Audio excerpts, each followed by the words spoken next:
There are many myths and misconceptions as to the fire resistance requirements between a residence and a garage.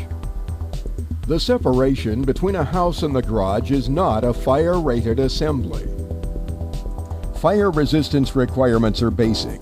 Attached and detached garages within 3 feet of the dwelling usually require the installation of an appropriate thickness of drywall, often referred to as sheetrock, on any combustible surface on the house side to provide limited resistance to the spread of a fire. The garage floor must be non-combustible as well.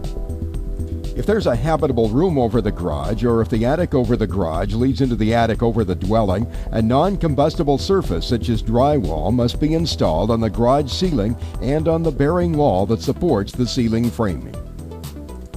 In spite of the simple requirements, it's not unusual for an inspector to find a number of defects in the fire resistance between a garage and a home.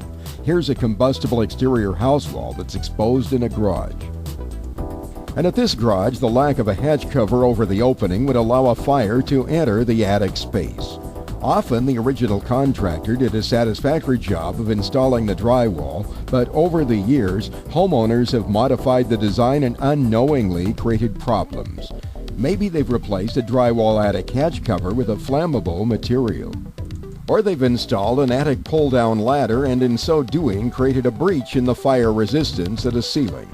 Openings and damage, breaches in the fire resistance, are common at not only ceilings but at walls as well. Sometimes the crawl space hatch that leads down into the substructure of the home is in the garage, and the hatch cover is made of a combustible material. Wiring, plumbing pipes, and steel vents and ducts may pass through a garage, but openings around the penetrations must be filled with an approved material, such as fire-resistant caulking. Doors between the house and the garage provide some resistance to fire, but such doors do not require a fire rating.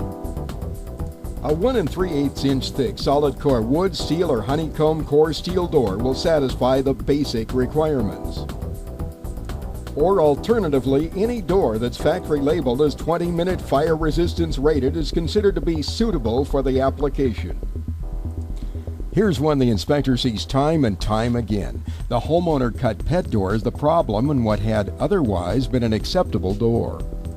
Occasionally, typically at older homes, the inspector finds doors that are non-compliant with modern safety guidelines. Or maybe the door is satisfactory, but it does not reliably close, like this door that's hanging open at new construction. There have been different requirements over the years, but today a garage house door should be equipped with a self-closing device and a weather stripping to assure a tight seal when the door is shut. Here are some additional safety tips. A garage may not lead directly into a bedroom. Heating appliances, unless they're equipped with today's sealed combustion chambers, must be elevated at least 18 inches off the garage floor to guard against potentially igniting flammable vapors. These same elevation requirements may apply to laundry appliances as well if they're located in the garage. Consult with an appliance dealer or an appliance installation professional. Any ducts that run through the garage must be made of sheet steel, and the ducts may not open into or terminate in the garage. Whoops, this one's a problem.